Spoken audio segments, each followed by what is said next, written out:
Yeah, I just want this track to blacken up a little bit. Hopefully give us some racing for Christ's sakes. Get a little bit of that.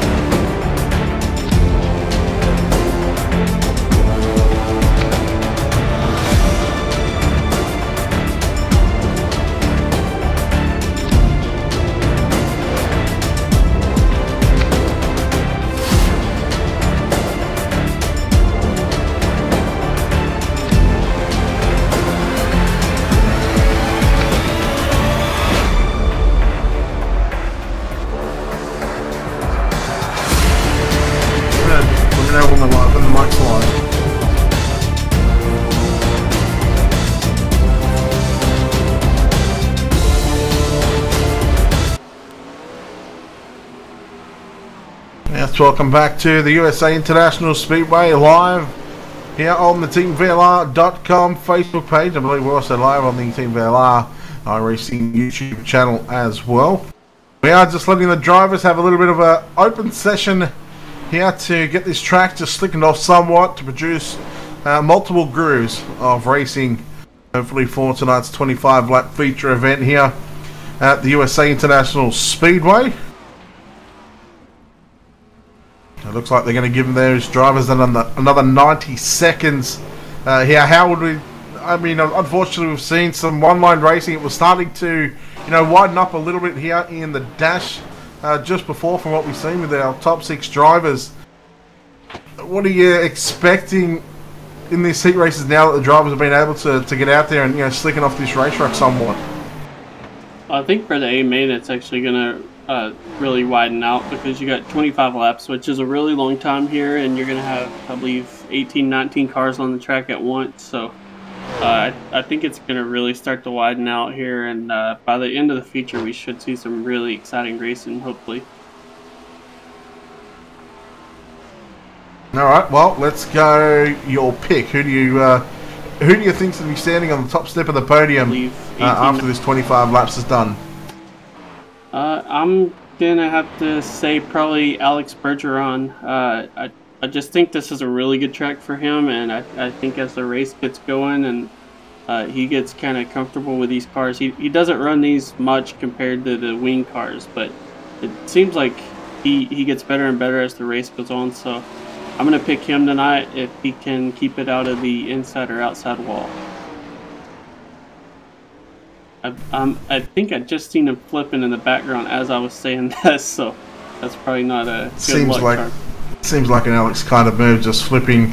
Although I haven't seen anywhere to say that he's going to win tonight, so I mean, maybe he might have learned his lesson, from the race for hope. Yeah, we'll still harp on about that one, but when cockiness comes into play and you don't win, this is what happens.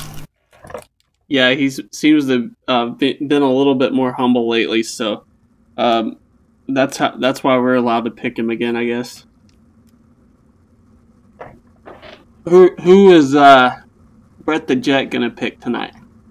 Oh, see, I mean, I really don't know. I mean, Roxbury was solid in the heat, in the dash. That was only 6 laps. He had pressure, from Dylan. Same thing. I think if Dylan can keep it out of the wall, he's going to have a chance. Older brother Austin, we know he's washed. He's washed up, but he knows how to get his way to the front. I can't believe I'm going to say this. I'm going to slap myself for saying it. I'm going to go with Dylan. Interesting choice. I think we both picked a couple of the wilder drivers in the field to win at a track that takes some technicality, but you also got Cole Newhoffen starting there in the top 6 too, so he's been known to make it interesting before. So yeah, it's definitely going to be interesting, and yeah, Austin Silverman, he seems to be one of the more fortunate drivers that, some of the other guys have some bad luck and he's able to take advantage of it usually. So there's some aggressive drivers starting in front of him, so if they get together, he may be able to make something happen. Alright, we'll go around one more time around the USA International Speedway for 25 laps of the 360 non-winged sprint car series here live on the TeamVLR.com Facebook page. We thank you for tuning in here. We're race number 6. Are you sure it's not race 7 this week? Yeah, I think it is race 7, but well, yeah. I believe next week's the final. However, I won't be here for that. So I don't know who's. I don't know if you got someone covering that one. Tommy. Okay, so Tommy Rowe in the booth. He's been. So you definitely won't be disappointed. Yeah, he's been wanting to join you every week and hasn't been able to. So well, get him in here. He's been working late. No, see, this is the problem. I know we gotta go to the B team. Howard Weaver here. Yeah, that's why I'm on the B team. I'm the backup. Here we go. 25 laps on the board. Britton Roxbury pace car in, and Roxbury gets a good start, but so does Dylan Silverman. Wow. Almost NASCAR-like style, pushing him down the front straight away. We see if anyone is going to hit the wall. Already the track is very wide right now, and they are 3 wide coming off the turns as well. Presto up to position 4. He might be a wild card in this factor as well. And look at Silverman on the outside. Now the older brother, Austin Silverman, is up to the front. Oh, yellow is out. Contact. I believe David Heileman involved in that one in the 9 machine, along with the 90 of Trevor Royer, as they had contact coming off of turn number 4. Well, it didn't take the track long to widen out from what we saw in the heat races, if that was any sign. I mean, they were coming off the corner like 3-4 wide, and mainly made it through until the exit of turn 3 and 4. Heileman took a little bit of damage there. I think he might be okay though. I don't know. He mainly hit it kind of with the rear end. Although he took a pretty hard hit in the left rear. I didn't see that, so he might have to pit here. By the way, Brett, you're definitely the A team. I was referring to me as the B team. No, come on, don't be like that. Look, everyone knows I'm the B streamer. Okay, the best. I'm always a backup. I'm always the backup. B for backup. B for best is the way I look at it. B for backup. No. We were. I don't know where to go from this conversation now. We need to get. What were you saying about Austin Silverman though? He started 5th and already kind of lucked up there and taking advantage of some of the beating and banging. Like I said, and he's already in 2nd. It may give him 3rd here. I think it's going to give him 2nd though over his younger brother. Just looking at it, looks like Dylan's staying behind Austin here on this restart, so waiting on to get the official. I think we're 1 lap in anyway, so it'll be 24 to go.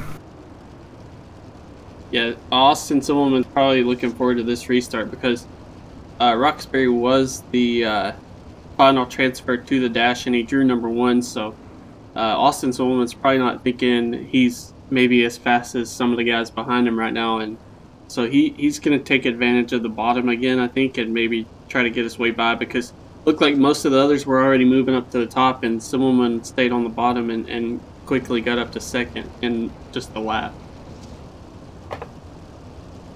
Alright, so green flag racing this time by Britton Roxbury, Austin Silverman, Dylan Silverman, Colton Yoff and Anthony Lepresto, your top 5, Alex Bergeron, James Edens, Adam Elby, Rusty Kruger and Nathan Davis, your top 10, Batista, Isla Smith, Steele, Niebrugge, Royer and Heileman. Here we go. Green flag is back out on the racetrack, and we go through turns 1 and 2, and already the driver's making contact at the back on the front straightaway, and the yellow flag is out. Howard, it's USA. This is a bad track for me. Yeah, I was afraid it would, especially with these cars, they're already hard enough to drive, and then you put them on this track where it's pretty challenging with how flat the corners are and coming off those long straightaways. Tends to breed a little bit of trouble. I mean, I've seen some really good races here though, in all the cars I've watched, but we're just gonna have to hopefully get some green flag racing in and go from there. But I'd be a little bit worried with how big this track is. I don't know if fuel will become an issue in 25 green flag laps, but depending on whenever the caution comes out, it could be a little interesting if these drivers start running the high line, if they'll have enough fuel. Well, I'll tell you what, let's mid-race interview again with the 9 of David Heileman. David, you seem to be finding yourself in these mid-race interviews over the last couple of weeks. A little contact there with guys behind you for that first caution, but Howard just asked a question. Is fuel going to be a factor in tonight's race? Yeah, just not sure what happened with that. I had no clue. The guy was on my inside. We were like 3 wide going into the corner. But yeah, I still think I'll be okay if I can avoid people crashing on the straightaway like just then. Everybody else's cars seem to not be able to make. They're not able to complete the corner. I don't know how to frick to say it, but and ours is basically set up to do that. So if we can get the laps, find the time, a little bit of luck, we'll see what we can do. Are you worried about fuel? I don't know if I should be. Afraid to look. Yeah. Alright, well, we know you're going to go green this time by, so hopefully we don't have to talk to you again. And good luck trying to come through this field, David. I will see you guys in Victory Lane. Oh, is that Alex Bergeron? No, I was going to say that's awesome of David to show sportsmanship and be willing to come to Victory Lane and congratulate the winner. You don't see that very often these days. Such a nice guy. Gold, that is gold. Love it. Here we go. So, still one down with 24 remain here at the USA International Speedway. And the one thing I dislike about this track, I mean, it's just so long. This drivers are 55-second laps under caution, so hopefully we don't get to see too many more of those right now. Oh, Newhoff for just sending it on Austin. And once again, we got cars upside down. This time it's Jonathan Smith in the 20. Howard? Well, I'm going back to that incident with Newhoffen and someone real quick. Austin's not going to be happy about that. Someone would just throw it in there with no chance of slowing down, and I'm surprised Austin shouldn't flip or anything there. Should we try to interview Austin or Cole under this caution? I mean, we got plenty of time with these yellows.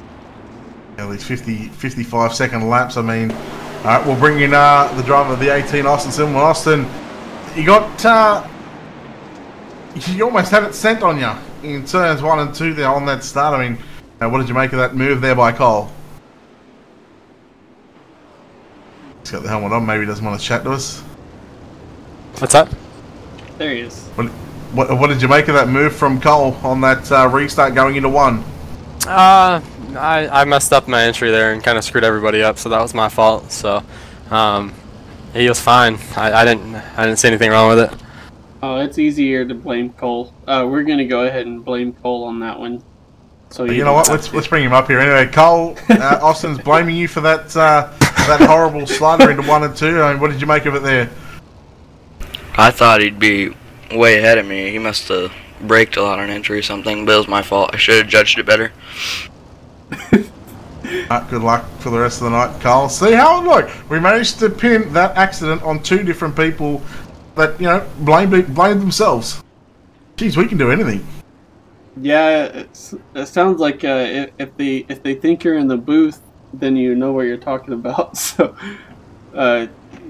good job to Cole for taking the blame for that incident, and even though Austin blamed himself, so a little bit of respect there for Cole as he's up to second now. And I thought Austin Zimmerman lost another spot or 2 out of that, but apparently not. He's restarting in third, and if the interview is any sign, there's no bad will towards the other, so we may not see too many fireworks here on the restart. Alright, not like the fireworks that light up the sky where we've got the beautiful sun out. You can see a bit of clouds over behind the turn 3 and 4 trees. And now we get set for the resumption of heat race. It's feature race, get it right. So this is why I'm on the B team, but Britton Roxbury leading down into 1 and 2. Newhoffen looking for the slider as we go through turns 1 and 2. Bergeron on the inside of Simmelman. Now here comes Lepresto to his outside. Lepresto back up to position number 5, and the battle is on for that top 5 spot. And look at Dylan Simmelman working to the outside, and someone just got into the wall big time. It might have been the 57 of Lepresto. It was.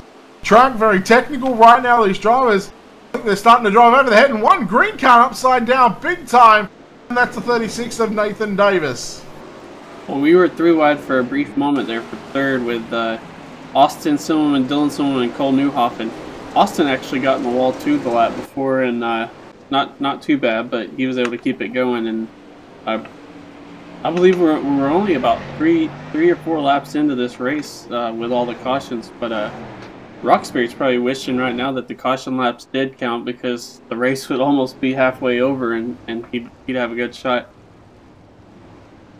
Well, unfortunately for Nathan Davis, that will end his night in the number 30 machine. And I mean, it wasn't a real good start. He didn't qualify all that well. Qualified, in fact, fourth last, technically, or third last for the drivers that put in a time. So put him behind the 8 ball in his heat. He started 8th, moved up to 6th, and started out of position, I think, 11 from this one. And his night is over. So, I mean, who can we blame on that one? We'll blame Cole Newhoffen. Easy target. So apparently, and he's willing to take the blame for all the incidents tonight already. So, yeah, that one was all on Cole. Wrong place, wrong time. Well, let's try and get away with our leader at the moment. Britton, you're leading this one. I guess you're kind of wishing that the yellow laps were counting in tonight's feature. Yeah, it's actually just got done talking to the teammates about, but yeah, I literally just got done saying I wish the laps were counting. I'd almost have this thing in the book. I think we're on our 4th caution already. I mean, how are you feeling the car, and I mean, what's the track like compared to the opening heat of the night?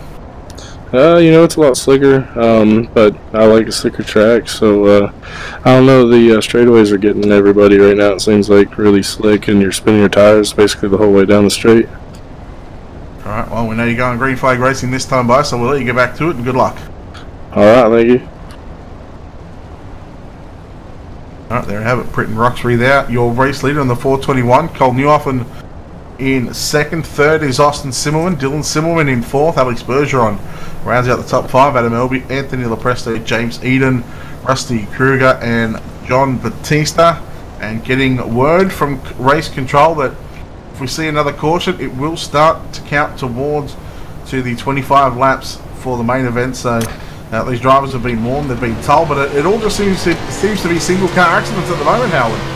Yeah, that's kind of how it's been almost every week, but Roxbury, if he got that message, he's probably happy to hear it. Bergeron dips under Simmelman. We're actually on board with Simmelman, but we're going to go ahead and jump on board with Bergeron, as he looks like he's itching to get to the front with these caution laps counting now.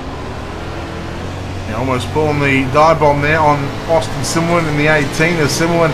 That's Austin on the low side of Cole Newhoffen. Now down into 1 and 2 we go, and I thought they were almost 3 wide there for a moment for the race lead. Britton Roxbury now on the top side of the racetrack, and here is Austin on the inside of Cole Newhoffen. Now Alex Bergeron trying to find a way through. He now goes to the inside. Wow, what a move by Bergeron. Oh, that's it, Britton Roxbury. Oh, contact. Cole Newhoffen to the grass.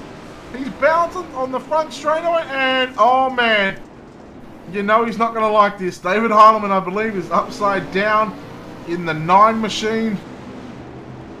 I'm not sure about Heilemann. He's rolling right now, but who was it?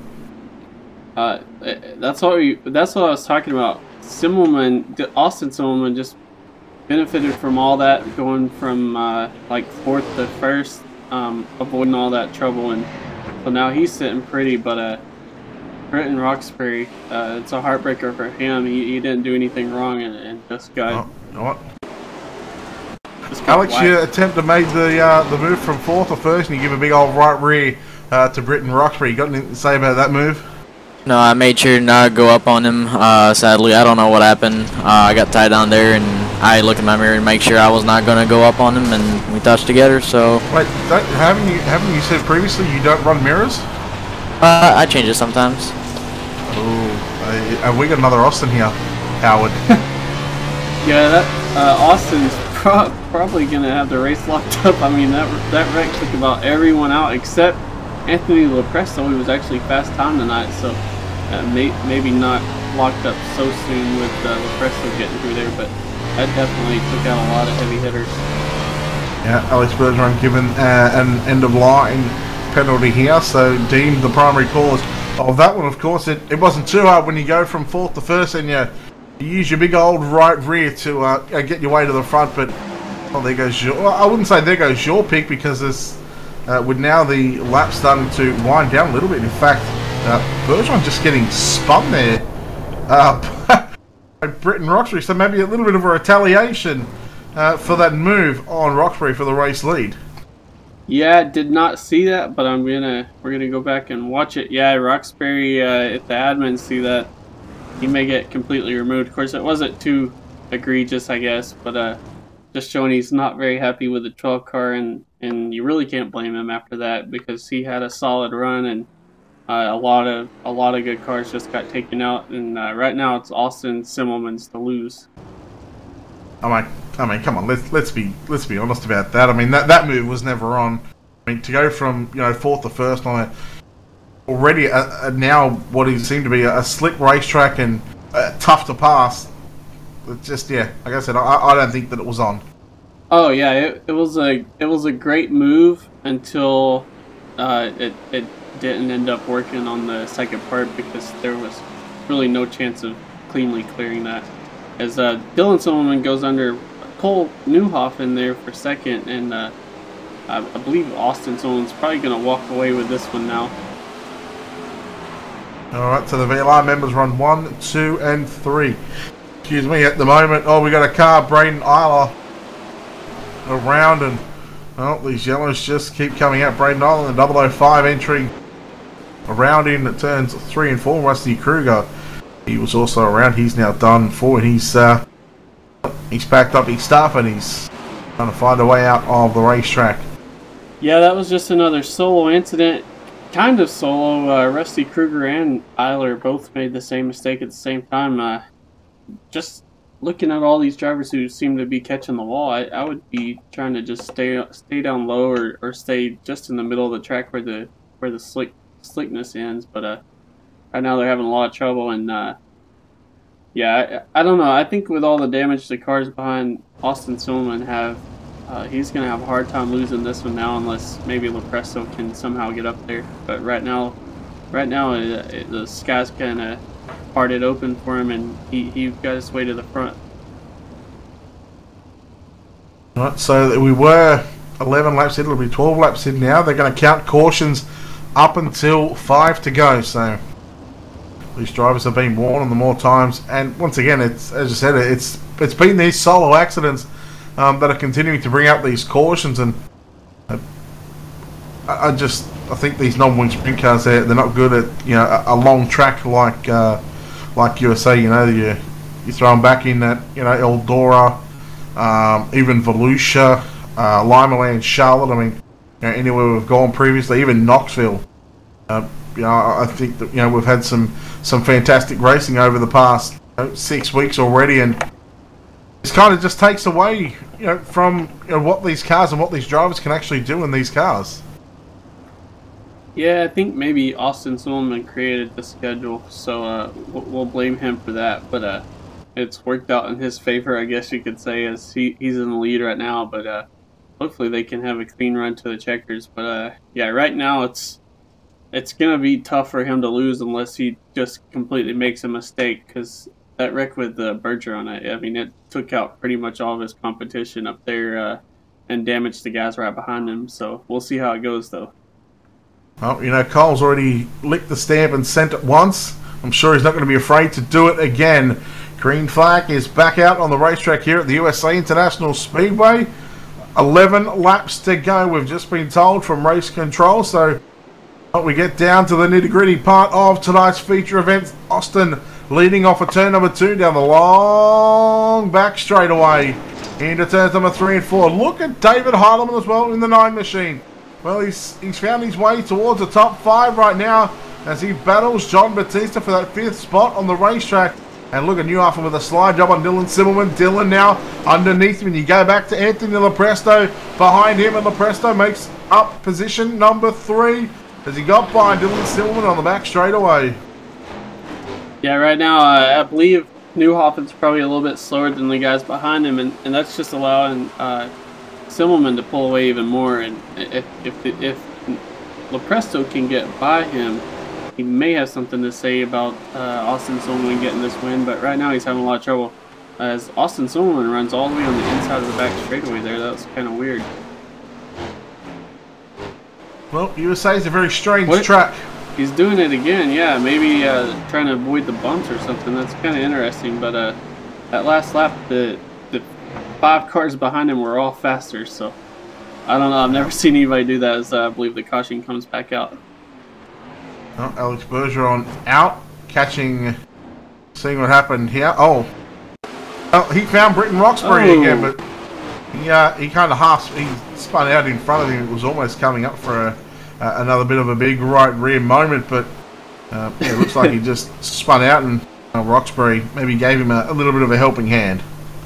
Yep, those two, with the amount of trouble they've been having tonight, that one may carry over into the next race. Once again, I think Bergeron was so scared of the retaliation from that move, he tried to bail out of it as much as he could, and it actually maybe ended up making it worse. But kind of interesting to see Austin Simmelman running all the way on the inside of the straightaway. That's kind of an unusual move, but maybe it'll work out for him. I mean, they were a little bit faster than him on that last lap, but with the caution laps counting now, there's probably only 5-6 laps to go, so it's going to be tough to get a pass if Newhoffen is going to hold the field up a little bit here. Well, they did say they're going to count up until 5 to go, so I'm assuming until I get anything from race control, I'm assuming there's going to be around 5 laps to go here in the main event. So, caution laps not going to count for the last 5 laps, so we'll at least get to see the final 5 laps under green flag conditions. Austin Simmelman, your race leader. Cole Newhoffen in second. Third, Anthony Del Presto. Dylan Simmelman in fourth with a bent car. Batista rounding out the top 5, and Britton Roxbury being given an EOL for that one, and I guess rightfully so. I don't know. I don't know if I would have given him an EOL there. It looked like Bergeron was already so sideways trying to stay off of him that he scrubbed off so much speed. But yeah, that's not our job to admin, I guess, and it's a tough job anyway. But just from what I saw, it looked like Bergeron was kind of loose on his own already. But yeah, we're getting ready to go back to green, and we'll see if anybody has anything for Simmelman, and see if anybody follows his line on the straightaway down to the inside, because yeah, that's really unusual to see, especially and still be fast. All right, there it is. Race control giving us the 5 to go signal. This time by for turn number 4. Austin Simmelman, Cole Newhoffen leading a couple of car lengths between himself and the race leader. Cole, come on, buddy. I'm not sure why. Yeah, I'm not sure why he does that. He pretty much takes himself out of the opportunity right away, but someone goes immediately down to the bottom. It's just weird that there's that much speed down there, but I guess it really is treacherous up top. Yeah, it doesn't look like there's too much of a cushion built up. In fact, there's a cushion at the start on the back straightaway coming off of turn number 2. I noticed, Dylan Simmelman, as he came off the corner, he was running on that cushion, but they all ride through the slick. And maybe that's the reason why Austin actually runs, the bottom on the straight, is because he's trying to find the moisture. Slide job from Lepresto on Cole Newhoffen. And now here comes Dylan Simmelman working back to the outside. Lepresto through the middle of 3 and 4. Dylan Simmelman into the wall by himself. And he's got a busted rear end on that race car. And Heilemann gets taken out in that too. But let's check Newhoffen up and ask why he's laying back that far on the restarts. It doesn't seem to be helping him at all. Is he afraid? Is he afraid after taking blame last time?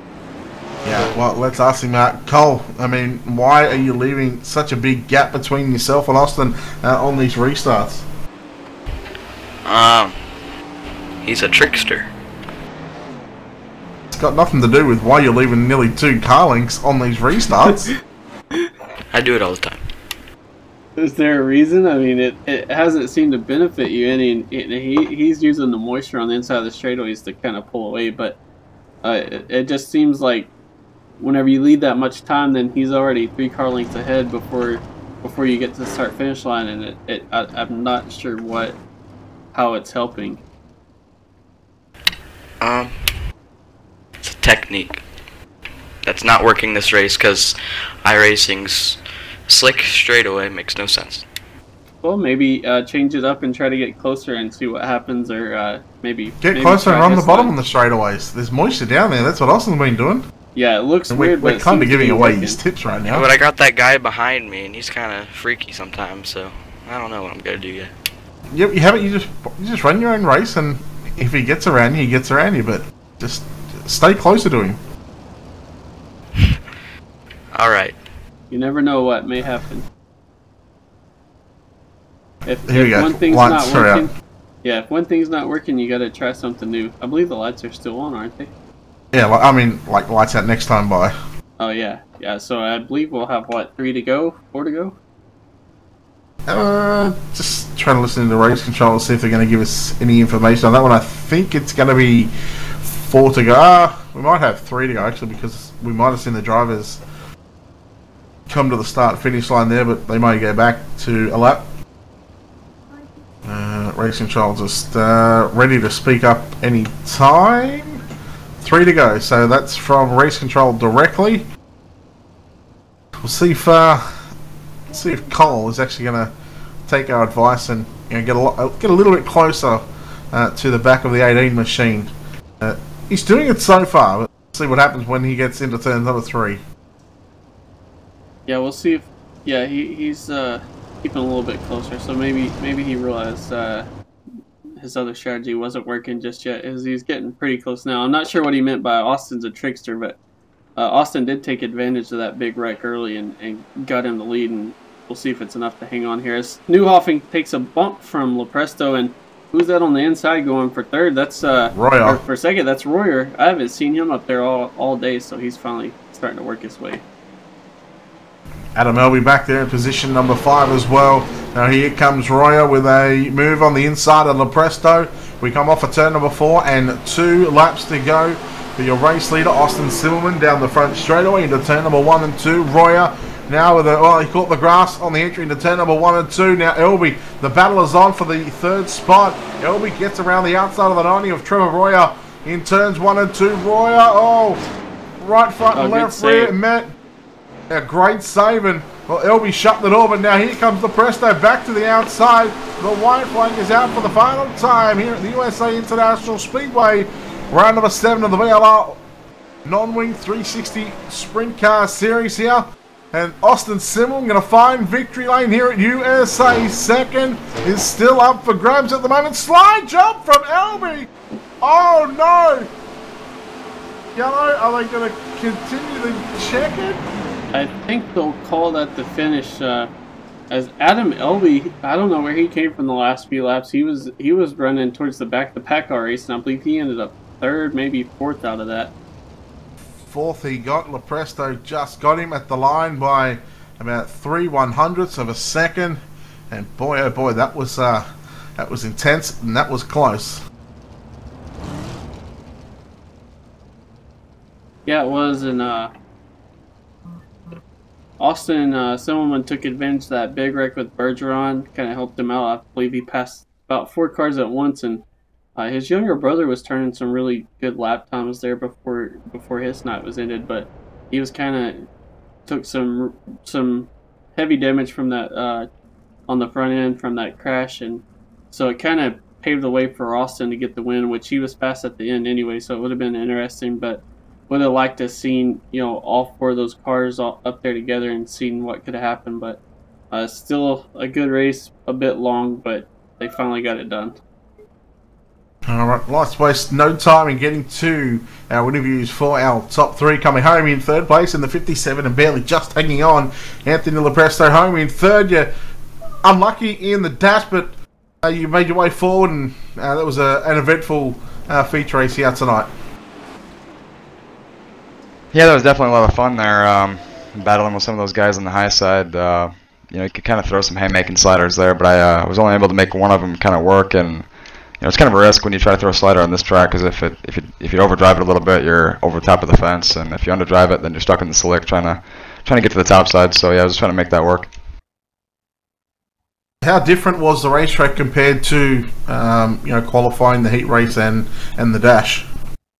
Track was way slicker. The corners are awesome at this track. I wish they could figure out the straightaways where we could drive on them without having all the chaos going on. The motocross track going down the front stretch and all that kind of stuff. Wish they could figure that out, and that would make for some really awesome racing. Definitely like this track a lot, though. Looking back at it now, was or would there be any adjustments you'd make to your setup on the race car, or could you driven maybe a different style to get up a little bit further? Yeah, I just tossed the whole setup out the window. It's pretty much the same setup I've been using for most of the tracks in this league. I haven't really had a lot of time to work on non-wing setups, so I'm just kind of using an old one from a couple seasons ago, but it's been working pretty well for me for the most part. It's just I got to make some adjustments when it gets a little slicker, because that's when I start falling off a little more. Well done on the third, Anthony, but before we get out of here, I'm sure there's some people you want to thank.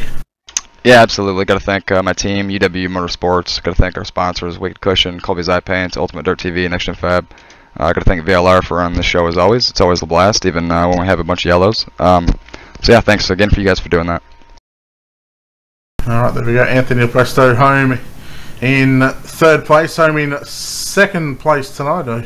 It's going to be the driver of the 10 machine. Cole, congratulations on second. You took our advice in closing the gap on those restarts, but you didn't really have anything for Austin in those final 3 laps. Yeah, I don't remember there ever being a rule about if you have the white flag and there's caution that it's over. Remember in races before, we've always done it. If you don't cross the start-finish line, you do another lap, but might not have been paying attention, but pretty sure that's how it always been. You seem to have a little bit of trouble running the straightaways here at USA, but you weren't the only one. What was it? Why was it so difficult? To find some grip. For some reason, iRacing thinks it's as slick in the corners as it is on the whole straightaway, and they won't take our advice and fix it. So I don't know. Howard, you got anything for our second place finish here tonight? Just what did you see in that big wreck there with Bergeron, and did you get through there unscathed? And did you think if you had came out in front like Simmelman did in that, did you think you would be able to hang on? Well, all I saw was Bergeron just send it as hard as he possibly could right into Roxbury's front end. So I don't think I had the worst slide job that race, but I doored one of them. I've come to think this ain't victory. Oh, I'm sorry.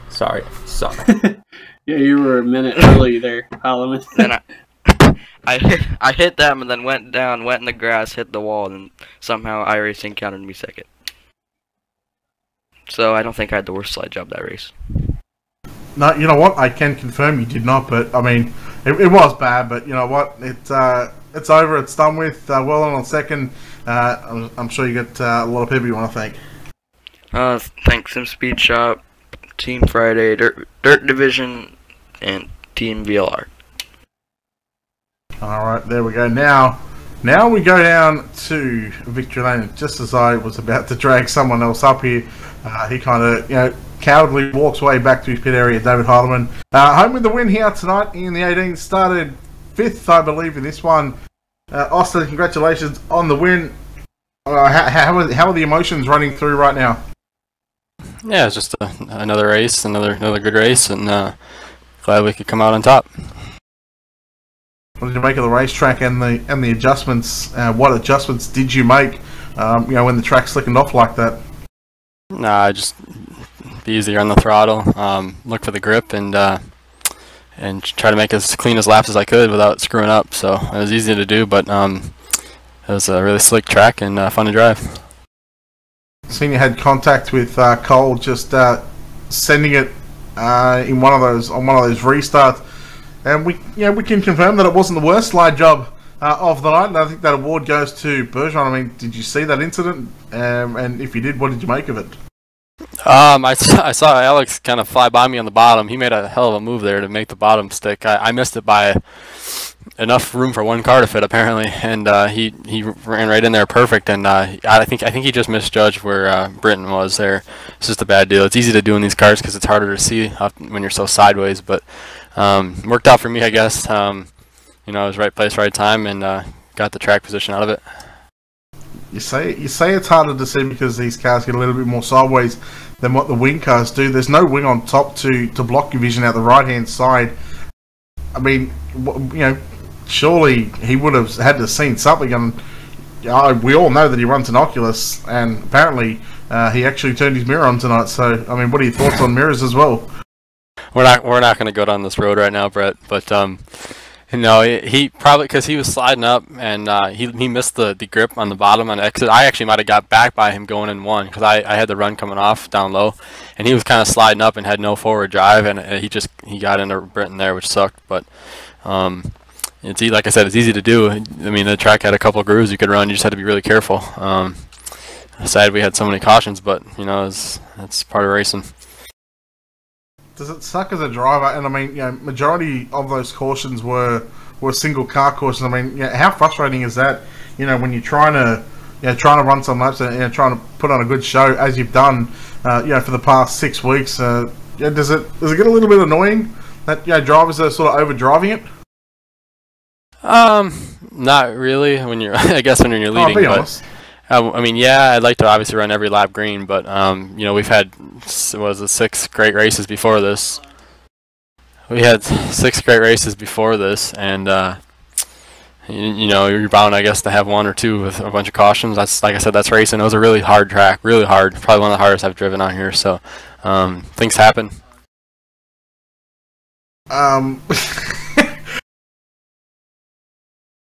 Okay, so Howard's talking in our ear, and you guys can't hear it. But Austin, was there any thought of maybe scrapping USA? I heard on a strong rumor that you actually put the schedule together. What was the reason behind USA? Because the longest track, I mean, long straightaways, it's very, you know, smaller in the corners. I mean, yeah, I mean it's wide, but it's small in comparison to, you know, the likes of Knoxville or even Charlotte. It's different. It's unique, like you said. The corners don't match a straightaway. Knoxville, like you said, is a real sweeping. Yeah, the track's big, USA, but the problem is that the straightaways are so long that you know, you have a concrete wall at the end, and you have to turn before it. So it makes it tricky, especially when it gets slick like that. That wall, when I was running that little slider line, that wall will come up really quick on you. So you have to be careful. A lot of guys, I think, just don't realize how careful you really have to be. It's hard to drive, and you got to take your time. All right, one more for me before we wrap this up. You're running not even halfway up the racetrack on the straightaways. Reason behind that? Were you just trying to, you know, keep the wheels in the moisture?